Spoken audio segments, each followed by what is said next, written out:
My daughter erased me from her wedding. After I paid every bill, then chose my ex's lover, so I canceled everything and watched her world collapse. I'm a 57-year-old man and never imagined I'd be sharing something like this, but I really need to get it off my chest because it's been eating me up inside for weeks now. Honestly, I don't know where else to turn. This is about my daughter Kay, a 27-year-old woman, and how she completely shattered my heart, which led me to do something drastic that I'm still conflicted about. Here's some quick background, because it matters. Kay is my only child from my first marriage. Her mom left when Kay was 7, running off to Europe with some guy named Tom. I raised Kay alone for 5 years before I met my current wife, Jenna, who is 45. Not going to lie, those 5 years were tough. Single dad trying to run a business and raise a kid who was seriously struggling with her mom abandoning her. So, about 2 months ago, Kay told me she was getting married to a guy named Ben. Now, Kay and I have had a lot of issues over the years. Seriously, you wouldn't believe what I've dealt with. But when she told me about the wedding, I was genuinely happy for her. Finally, something good. She seemed really into this Ben guy, and I thought maybe she was finally putting her life together. The thing is, Kay and Ben were basically broke. She only got a decent job last year, and before that, they'd been living off my money. Yeah, I know. I probably enabled her too much. They couldn't afford anything beyond a courthouse wedding, so I did what any dad would do. I offered to pay for the entire wedding as a gift. Venue, catering, flowers, music, the whole deal. We're talking about a $50,000 wedding here. Not trying to brag, but I run an export business that's been in my family for 2 generations, so I can afford it. I remember the day we sat down to talk about the wedding plans. Kay actually seemed happy, genuinely excited. The first time I'd seen her like that in years. She showed me all these Pinterest boards and Instagram posts of wedding ideas she liked. For a moment, it felt like maybe we were finally going to have that father-daughter relationship I always wanted. The wedding planner she picked was a guy who'd done a bunch of fancy weddings around here. Real professional, with a whole team and everything. Kay went to all these meetings with him, choosing decorations and whatnot. I just paid the deposits and let her handle the rest, thinking it was her day. Plus, I was insanely busy with work. Honestly, what do I know about wedding planning? I remember texting her one night after she sent me pictures of the venue she chose. A stunning place by the lake. Really elegant. I told her I was proud of her and couldn't wait to walk her down the aisle. She just sent back a thumbs-up emoji. I should have known something was off then, but I guess I was too caught up in it all to notice. Everything seemed fine for about a month and a half. Kay was doing all the wedding prep, and I was paying the bills, which kept getting bigger, by the way. Like, who needs a chocolate fountain and an ice sculpture? I figured we were good. I even started working with my tailor to get a nice suit made. Jenna was helping me pick out colors and everything. She's always been really supportive of Kay, even though Kay has been nothing but cold to her for years. But then little things started feeling off. Jenna's cousin ran into one of Kay's friends at a cafe and mentioned how excited we were about the wedding. Apparently, Kay's friend looked confused and said, "Oh, I thought she wasn't inviting them." She said Kay had to cut out toxic family members for her mental health. Jenna's cousin asked what she meant, and the friend awkwardly mumbled something about a really traumatic childhood before changing the subject. At the time, I brushed it off thinking maybe she misunderstood, but man, I should have paid attention right then. Everything started falling apart when my brother Joe called me around that time asking about the wedding date because he needed to book flights. I figured I'd just call the wedding planner real quick to add him to the guest list. It should have been simple, but the guy started acting weird on the phone, saying things like, "Oh, I'm sorry, sir, but the guest list is already full, and I'll need to check with the bride about any changes." Now I was thinking, what the hell? I'm literally paying for everything, and this guy's acting like he needs permission to add one person. So I pushed back a little, asking him to just send me the full guest list so I could see what was going on. This guy started stammering, saying he wasn't authorized to share that information with anyone. That's when I lost it a bit. Not gonna lie. I probably could have handled it better. I told him straight up that I'm the one writing his checks and either he sends me that list or I'm calling his boss. Yeah, I know that was kind of Karen behavior, but something felt really wrong. He finally gave in and emailed me the list. My name wasn't on it. My wife Jenna's name wasn't on it either. But you want to know the real knife in the gut. Right there in black and white. Father of the bride. Tom, to walk bride down the aisle. Tom, the same guy who helped my ex-wife abandon our 7-year-old daughter. The same guy who told my ex he wasn't ready to be a father when they moved to Europe. The guy who literally looked me in the face and said, "Kay's your problem now," before they left. That's when it clicked. This wasn't just about me not being invited. This was about replacing me, about erasing me completely. And the worst part? Kay had already been spreading lies to justify it. I called my sister, my parents, hell, even some of our extended family. Every single one of them had heard some version of the same story. How I was emotionally abusive, how I never supported her, how I was controlling and manipulative. She had been laying the groundwork for this for months, probably telling Ben's family the same thing, spinning some sob story about how I was a neglectful father so they wouldn't question why she cut me off. I must have stared at that email for about an hour, thinking maybe I was reading it wrong. But no, the wedding planner even forwarded me Kay's original emails. She had specifically instructed them not to let me or Jenna into the venue, with a whole section about security protocols and everything. So, here I was, $50,000 deep into my daughter's wedding, and I find out I'm not even allowed to attend. Not only that, but she's having the guy who abandoned her walk her down the aisle instead of me, the guy who hasn't sent her so much as a birthday card in 20 years. I'm not going. To pretend I handled it well. I went on a pretty bad bender for about a week, like taking shots for breakfast kind of bender.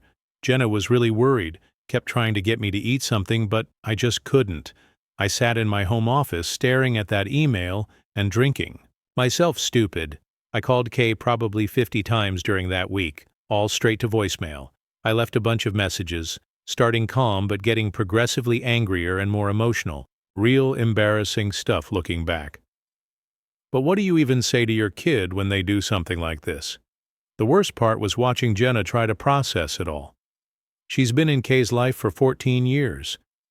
Helped me get her through high school, college, 2 rehab stays. Yeah, that's a whole other story. She always defended Kay when others talked about her behavior. And this is how Kay repays her. The wedding planner kept sending me bills during all this. Regular updates about payments, due for flowers, catering, deposits, all that crap. Each one was like a fresh slap. Kay was still running around planning her perfect wedding, like everything was fine, using my money to throw a party I wasn't even allowed to attend. I found out later she was at her bachelorette party that week. I saw pictures on my niece's Instagram. She looked so happy partying with her friends, not a care in the world. Meanwhile, I was sitting at home having a complete breakdown, trying to figure out where I went so wrong as a father that my kid would do this to me. Yeah, I know I probably sound pathetic, a 57-year-old man crying over his daughter being mean to him. But man, nothing prepares you for this kind of betrayal. I've had business partners screw me over, gone through a nasty divorce, dealt with all kinds of crap, but this hit different. I kept thinking about all the times I'd imagined walking her down the aisle, how I managed to stay in her life despite all the drama, the fights, the midnight calls from police stations and hospitals, how I never gave up on her, even when everyone told me I should. And now she was choosing Tom. After a week of feeling miserable and leaving probably the most embarrassing voicemails ever. Seriously, listening back to them makes me cringe. I finally sobered up enough to realize I needed to confront Kay face to face. Jenna tried to talk me out of it, saying I should wait until I calmed down more. But I couldn't just sit there anymore, you know? So I drove over to Kay's apartment. It's a fancy place that, surprise, I helped them afford until she finally got a job last year. The whole drive over, I was rehearsing what I was going to say, trying to stay calm, but man, my hands were shaking so badly I could barely steer. I got to her place around 6 p.m. and rang the bell like 5 times before she finally answered through the intercom. "Dad, I'm really busy with wedding prep right now." That's all she said. Didn't even buzz me in like I was some door-to-door salesman or something. I'm not proud of what I did next, but I kind of lost it. I started pressing all the other buzzers until someone let me in. I took the elevator up to her floor, and I could hear her and Ben arguing through the door. Then Ben opened it, looking super uncomfortable. Kay was standing there in their living room, that I furnished, by the way, surrounded by all these wedding magazines and sample centerpieces. She looked at me like I was something stuck to her shoe. "What do you want?" she said. I tried to keep it together. Really, I did. I asked her calmly why she hadn't told me about Tom walking her down the aisle. She smirked, actually smirked, and said, "At least he never replaced Mom." I was like, what? This guy literally abandoned her, hasn't contacted her in 20 years, and I'm the bad guy for remarrying after 5 years of being a single dad? Then she hit me with this gem. "Well, now you know. Good for you. Saves you the travel time and expense. I'll send you photos if I get around to it." She said it so casually, like she was talking about canceling lunch plans or something. Ben just stood there looking like he wanted to disappear. Then she added, "I had to set boundaries, Dad. You've always been controlling. This is my wedding, and I won't let you ruin it like you ruined everything else in my life." At first I thought she was just being dramatic. Then Ben spoke up. "Kay told me you had some anger issues when she was younger. She said you used to yell at her all the time, threatened to send her away if she misbehaved." Ben kept going, saying I never really supported her, just tried to control everything she did. I just stood there stunned. Kay had convinced her own fiancé that I was some kind of abusive monster. I started asking Kay how she could do this to me, to Jenna. She cut me off. "Oh, here we go with the Jenna drama again. Poor Dad and his precious Jenna. Did you ever think maybe I didn't want your replacement wife at my wedding?" That's when I noticed something. There's a framed photo of her and Tom on her coffee table. A recent photo. Turns out they'd been in contact for months. She'd been planning this whole thing behind my back, using my money to fund a wedding where she could play happy family with the guy who threw her away. I asked her what I did that was so horrible she'd rather have Tom walk her down the aisle. Her response, "You're being dramatic. This is exactly why I didn't tell you. You always make everything about your feelings. This is my wedding. My choice. You're just the checkbook. Just the checkbook. 20 years of being there for every crisis, every meltdown, every rehab stay, every midnight emergency, and that's all I am to her. A checkbook." I looked at Ben and said, "Good luck, man. You're going to need it." Then I left. The whole confrontation probably lasted 15 minutes, but it felt like hours. I drove home in a daze. I had to pull over at one point because I was hyperventilating. I called Jenna to come get me because I couldn't drive anymore. When Jenna picked me up, she took one look at my face and knew, just knew. She drove us to get ice cream like we used to when Kay was little and having a bad day. She didn't say anything, just let me sit there and eat my sundae and try not to completely fall apart in public. After that confrontation at her apartment, I couldn't let it go. I called her the next day and she actually picked up this time. Probably by accident. I started asking her what I'd done that was so terrible. I don't know why I acted like that, but I really needed to know the answer. She went off like 20 years of built-up resentment just poured out. According to Kay, I'm the worst father in history because I rubbed a stepmom in her face. Never mind that I waited 5 years after her mom left before even thinking about dating. 5 years of being a single dad, running a business, and dealing with a kid who kept acting out more and more. And Jenna, she's been nothing but good to Kay. Like, above and beyond good. When Kay got caught with pills in high school, yeah, that happened. Jenna was the one who found her a counselor. When Kay was failing classes, Jenna spent hours tutoring her. But according to Kay, Jenna's just some gold digger who stole her dad. Then she brought up this incident from when she was living with my sister. See, after some really rough patches, I thought maybe Kay needed a change of scenery. My sister has a daughter the same age, so I figured being around a cousin might help. Nope. Kay started bullying my niece badly, making the poor kid's life hell. When I confronted Kay about it, she expected me to take her side and got super pissed when I wouldn't defend her behavior. According to her yesterday, that was me choosing other people over my own daughter. She conveniently forgets all the times I did choose her, like when she got caught with those pills at school. I fought like hell to keep her from getting expelled, called in every favor I had. When her grades were too bad for any decent college, I pulled strings with some business contacts to get her into a good school. Then there's the money stuff. God, the money stuff. Do you know how expensive rehab is? Because I do. Twice. The first time was right after college when she got heavy into pills again. The second time was a year later. Each time I dropped everything to help her, maxed out. Credit cards, took out loans, whatever it took. She lived with us until last year, never paying a dime in rent. I paid for her car, her phone, her credit cards, everything. Even after all the screaming matches, the times she called Jenna horrible names, the 3 a.m. crisis calls, I kept supporting her because that's what dads do, right?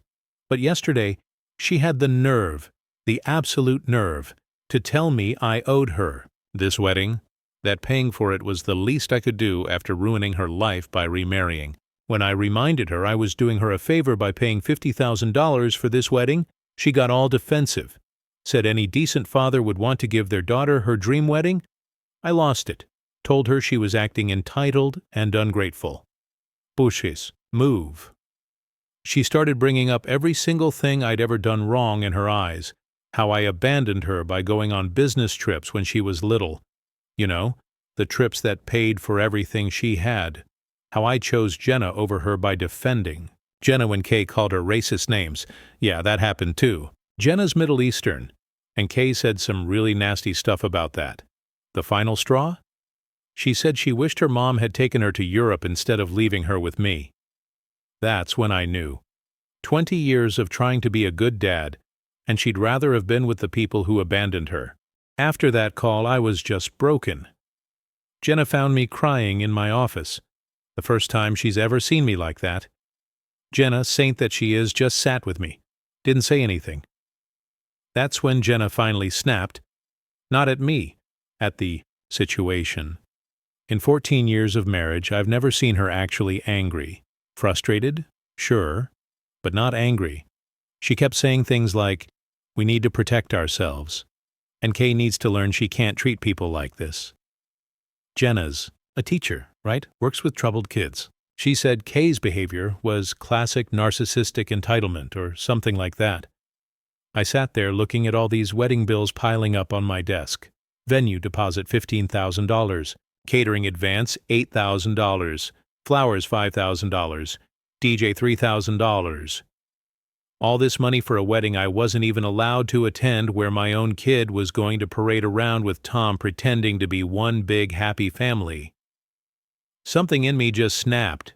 I called my bank first thing in the morning and tried to stop payments on everything, but most of the deposits were non-refundable. Whatever. I didn't care about the money at that point. I just wanted to stop this whole thing from happening. I started with the venue, called them up, explained I was the one who paid the deposit and wanted to cancel.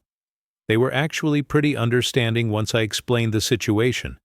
The manager even shared a story about his own kid cutting him off. Misery loves company, I guess. I canceled the catering next, then the flowers, the DJ, the photographer. Everything except the wedding planner. I didn't want Kay finding out and making new arrangements. Petty? Yeah, probably, but I was so hurt and angry I couldn't think straight. I had this moment while I was canceling everything where I almost backed out. I saw a picture of Kay on my desk from her high school graduation. She was actually smiling in it, one of the last times I remember her being genuinely happy. I almost called everything off right then, but then I remembered how she smirked when she told me about Tom. How she called Jenna those horrible names. How she said I was just the checkbook. I kept going after that. The dress was already paid for and she had it at her place, so I left that alone. I'm not completely heartless. Plus, it was like the one thing she'd actually been excited about, picking out with her friends. You know what's really messed up? While I was canceling everything, I kept getting these automated emails from the wedding planner about upcoming deadlines, final menu selection due, time to choose your father-daughter dance song. Each one felt like a knife in the gut. Jenna sat with me through all the cancellation calls. I think she was worried I'd back out if she left me alone. She even handled some of the calls when I got too choked up to talk. I remember her telling the florist, "No, we don't want to reschedule. We want to cancel completely." The whole time I kept thinking about how Kay would react when she found out. Part of me wanted her to hurt like I was hurting. A bigger part of me just felt tired. So damn tired of always being the bad guy in her story, no matter what I did. Funny thing is, this wasn't even the most expensive thing I'd ever paid for with Kay. Both her rehab stays cost more, but this felt different. This wasn't me helping her through a crisis. This was her using me while actively trying to hurt me. After it was all done, I just sat in my office, staring at the wall. We didn't talk much. What was there to say? I just sat there thinking about how it had come to this, me sabotaging my own daughter's wedding. The wedding planner kept calling about final arrangements. I let it all go to voicemail. Figured he'd find out soon enough when everyone showed up to a canceled venue. Is it bad that part of me was actually looking forward to the chaos that would happen on the wedding day? Probably. But at that point, I was past caring. The wedding day started normal enough. I was at home with Jenna. Both of us just sitting there trying to act like it was a regular Saturday, but we kept checking our phones every 5 minutes. It was like watching a timer countdown to an explosion. Around 10 a.m., my niece started blowing up my phone. Apparently, the wedding planner and his team showed up at the venue to start setting up, but security wouldn't let them in. They showed the cancellation paperwork and everything.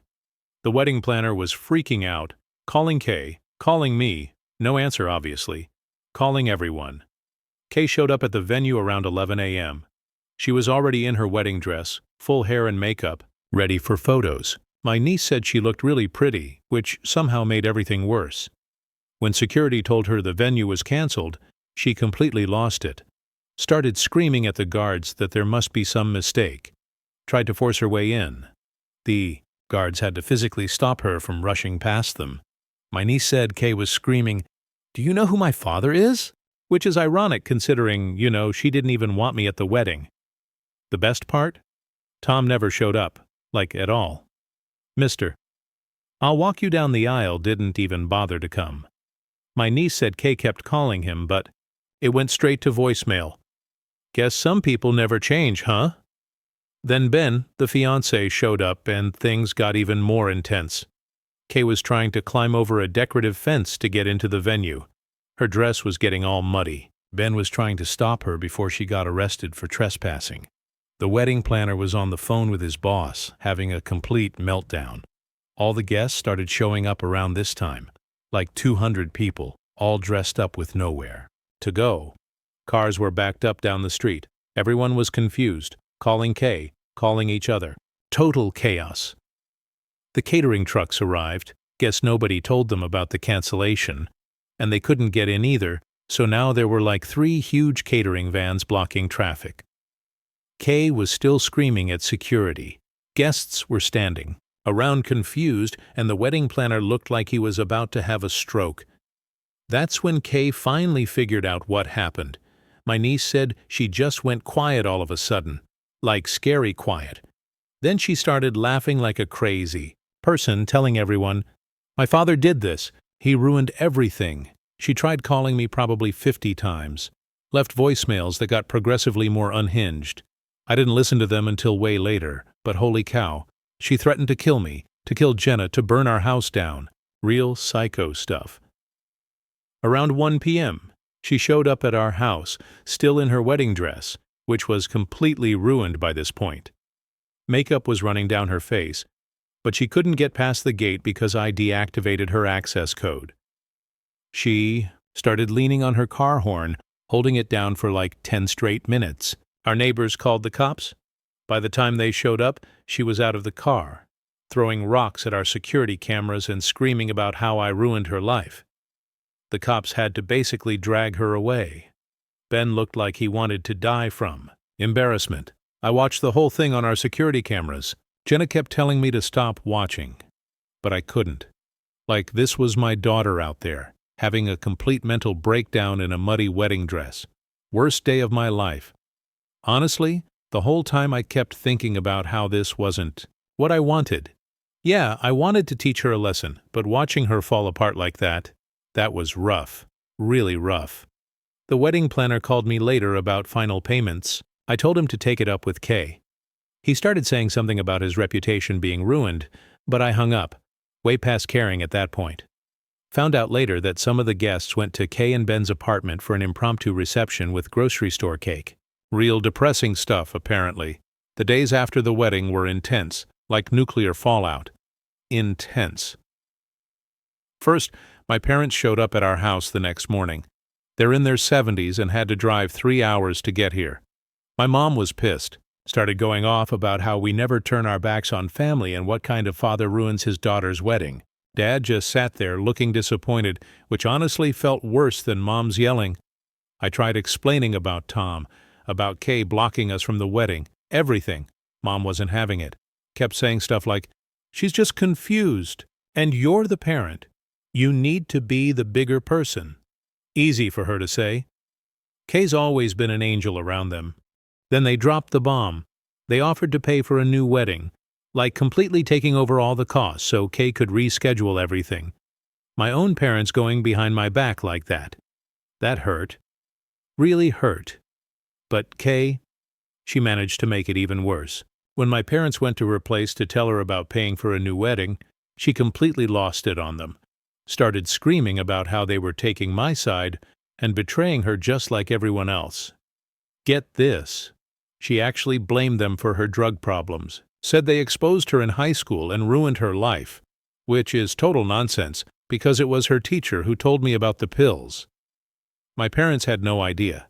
She told them, I'm quoting my mom here, to get the hell out and never come back. Screamed at my 75-year-old mother, who has a heart condition and used to watch Kay every summer and spoil her rotten. That's when my parents finally saw what I'd been dealing with. Mom called me crying later that night, apologizing for not believing me. Said she couldn't recognize the angry woman who'd screamed at her. That's not okay, she kept saying. Yeah, Mom, I know. The family started taking sides after that. My sister, the one Kay lived with during high school, backed me up completely. She'd seen firsthand how Kay could be, but my brother Joe thought I went too far. Started this whole family civil war thing. Thanksgiving is going to be real fun this year, let me tell you. Then there's Jenna's family. They've never really liked Kay. Wonder why. But they tried to stay neutral over the years. After all this, though, they're done. Jenna's mom called Kay some words in Arabic that I probably shouldn't repeat. My friends are split, too. Business partners are looking at me sideways like they're wondering if I'm stable. I got quietly removed from the country club board. Guess ruining your daughter's wedding isn't a good look, even if she deserved it. The worst part, I found out Kay's been telling everyone I did this because I'm racist against Ben's family, which is ridiculous, because Jenna is literally Middle Eastern, and Ben's family is just regular white people from Ohio. But the story is spreading. I lost some contracts over it. My secretary quit. Reading all these fake stories about myself online, watching my reputation tank, it's surreal. And through all this, there's this voice in the back of my head saying, "You did this. You're the adult. You should have been better." I can't sleep most nights, just lie there wondering if I went too far. If I should have just sucked it up and paid for the wedding like a good dad. Then I remember how she treated my parents, these sweet old people who've done nothing but love her, how she made my mom cry. And suddenly, I don't feel so guilty anymore. Jenna's been my rock through all this. She caught me looking at old baby pictures of Kay the other night. Just sat with me. Didn't say anything. I think she's hurting too, but trying to stay strong for me. Then I found out through my niece's Instagram that Kay and Ben had a small wedding about a month after the disaster I caused. Just a small wedding with about 20 friends at some backyard BBQ thing. Tom didn't show up for that one either. Shocker. At least they got married, I guess. Life went back to something like normal. Jenna and I tried to move on. I threw myself into work and was actually starting to feel okay about everything. Then last week, I got a call from an unknown number. It was Ben. My heart basically stopped. I thought something had happened to Kay, but nope. Turns out things are way more messed up than I imagined. Ben wanted to meet for dinner but wouldn't say why over the phone. Just said he needed to talk. I probably should have told him to get lost. But curiosity got the better of me. I told Jenna I was meeting him. She wasn't happy about it. I went to this bar downtown, and guys, holy cow. Turns out Kay and Ben separated 3 months ago. Why? Because she's been absolutely terrorizing him, throwing plates during arguments, breaking his stuff, screaming at him for hours. Sound familiar? According to Ben, she completely lost it after they moved to a new city for his job, even though she got a similar paying job there. She blamed him for isolating her from her friends and started acting paranoid, saying everyone was against her. But I didn't expect this. Ben apologized to me. He said he saw how Kay treated me and Jenna before the wedding, but didn't say anything because she'd manipulated him into thinking we deserved it. His words, not mine. He admitted he should have seen the red flags. Said Kay love-bombed him at first, was super sweet and fun, then slowly started showing her real self after they moved in together. By the time the wedding drama happened, he was already walking on eggshells around her. Get this. She even threw a fit because he wanted to invite his sister to their small backyard wedding. Said she was trying to take over everything just like Jenna did. His sister at his own wedding. Ben asked if I'd help get Kay into therapy. Said she's been spiraling since their separation, calling him 50 times a day, showing up at his work. He still cares about her but can't handle the abuse anymore. I didn't know what to say.